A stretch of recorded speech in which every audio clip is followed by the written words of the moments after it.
E entre novembro e dezembro, Portugal registrou o segundo trimestre mais chuvoso desde 2020. Querem apostar que foi por causa das alterações climáticas? Se fosse o menos chuvoso, era por causa das alterações climáticas. Se for o chuvoso, mais ou menos, é alteração. E se for o mais chuvoso, é exatamente a mesma coisa. Meus caros, mas há aqui um pequeno problema, sabem, que eu já vos falei nisto até. É que a ciência, com um cifrão, a ciência da extrema, porque há dois tipos de ciência.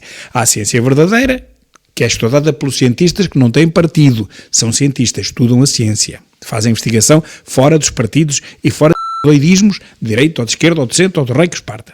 Esses são os cientistas, mas esses não têm voz, esses não vêm falar de nada. Esta ciência com cifrão da extrema garantia-nos a todos nós, e é só procurarem na net encontram, que em 2008 lá atrás, já não haveria água potável na Península Ibérica.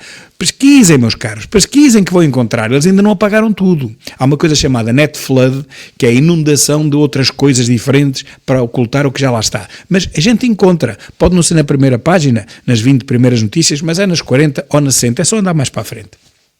Portanto, eles garantiam-nos que em 2008, meus caros, já não haveria água potável na Península Ibérica, nem em Portugal, nem em Espanha. E que em 2025, então era pior, é que nem potável nem da outra. Não haveria sequer água. Portanto, íamos ficar aqui numa espécie de um deserto do Saara que se prolongaria desde cá embaixo a África até cá em cima a Península Ibérica, seria a extensão do deserto. É isto que dizia a ciência dos 1000 euristas, dos desgraçados, dos bolsistas que recebem 1000 euros por mês e têm que dizer aquilo que lhes mandam dizer, caso contrário, perdem os poucos 1000 euritos que ganham e passam a não ganhar nada. E, portanto, vale mais alinhar nesta patranha e dizer que sim, é verdade, mesmo que seja tudo mentira. Não é? E, portanto, acontece que nós já passámos o 2008 e continua a haver água potável. E nós também já passamos o 2025 e se a ciência com S da extrema dizia que o nosso problema era a falta de água, vejam o que é que se está a passar, meus caros, em toda a Península Ibérica. Não é em Portugal, não é só num rio, não é em 2 nem é 3, é em toda a Península Ibérica. O que já se passou e o que se vai passar.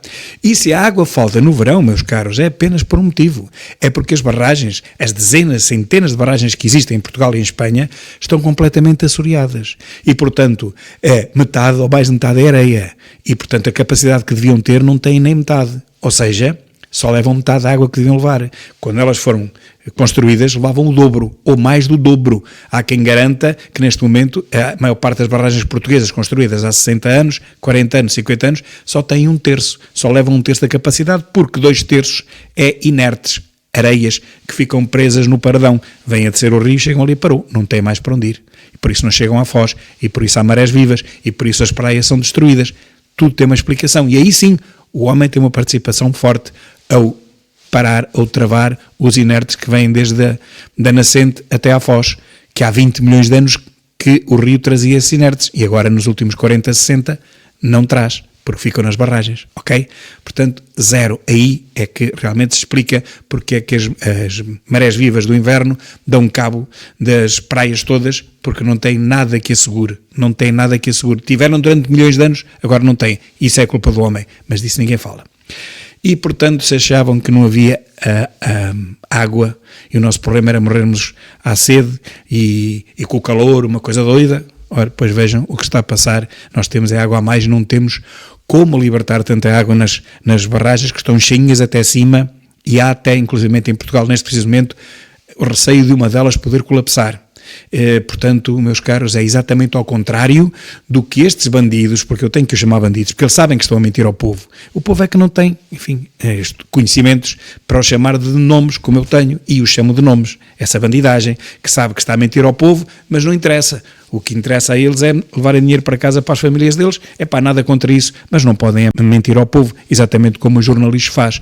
O jornalista também sabe que está a mentir, que está a tentar manipular, não está a dar notícias, está a dar opiniões e mesmo assim continua a fazê-lo. Lá está, tem que levar comida para casa, pá, mas não pode fazê-lo à custa de enganar o povo. Cientistas, mileuristas, bandalhos e jornalistas, mais bandalhos ainda, estão todos no mesmo grupo e deviam acabar já. A prova está aqui. A verdadeira ciência diz que eles são uns bandalhos. E mais nada. Diz a agência Lusa, portanto o nosso Pravda, pede aos portugueses que digam alto e bom som o que querem. E é o que eles vão fazer no domingo. Vão dizer alto e bom som o que querem. Mas sabe o que é curioso? É que a fotografia não acaba aqui. Eu vou clicar na fotografia para a vermos maior. E vocês vão dizer, é a fotografia repetida. Não. A imagem é repetida, o texto é repetido, mas são dois jornais. Dois jornais ou dois órgãos de comunicação social.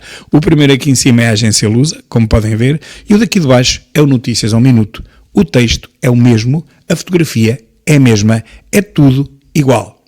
Por isso eu digo que o sistema de propaganda única da comunicação social ao estilo do Estado Novo e do Salazar, em que todos os jornais também tinham que dizer o mesmo, porque vinha a censura e cortava, iam alguns presos, já nem se dá ao trabalho, este sistema de propaganda única, já nem se dá ao trabalho de redigir textos diferentes.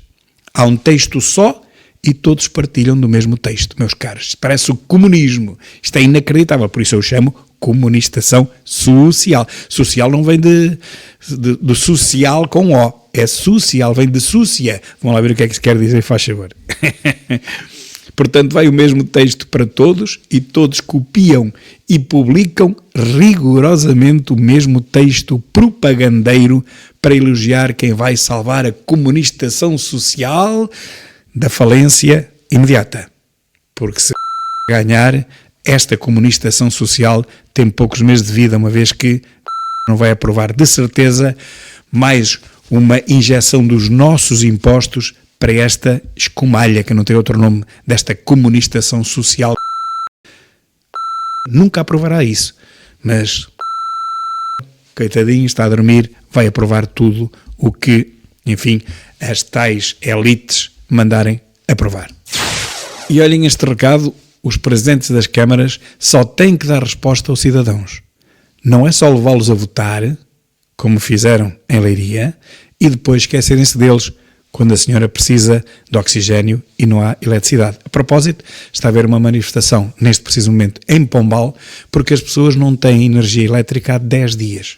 Mas calma, não desesperem, porque vão de chegar 20 e 30 dias. Parece que não sabem o que é Portugal. Eu ando a tentar explicar-vos isto há anos, mas é claro que nem toda a gente me vê. Há 20 dias que vai haver, há de haver 30 dias e, se não forem os geradores, esperamos que os amigos do costume não continuem a roubá-los, como estão a fazer até agora, e nem roubar os cabos. Se isso acontecer, vão ter energia elétrica de gerador. E alguém vai ter que pagar a gasolina, claro que somos todos nós, mas isso tem que ser. Agora, claro que depois desta manifestação de hoje, deste protesto que estão a fazer, é claro que alguma coisa vai acontecer. Mas enquanto não fizeram esta manifestação, nada aconteceu. Reparem, são 10 dias que estão sem energia elétrica. Nem sequer podem fazer nada em casa. Não têm energia elétrica, ok? Quanto tempo é que acham que os outros habitantes, que são mais de 100 mil, que neste momento estão nessas condições, vão aguentar mais? Quanto tempo é que acham? Somos portugueses, aguentamos tudo, como dizia o Ulrich. Eles aguentam lá o presidente do outro banco. Eles aguentam tudo. Os portugueses aguentam tudo. Será que é mesmo assim? Será que nós vamos aguentar tudo? Eu não acredito.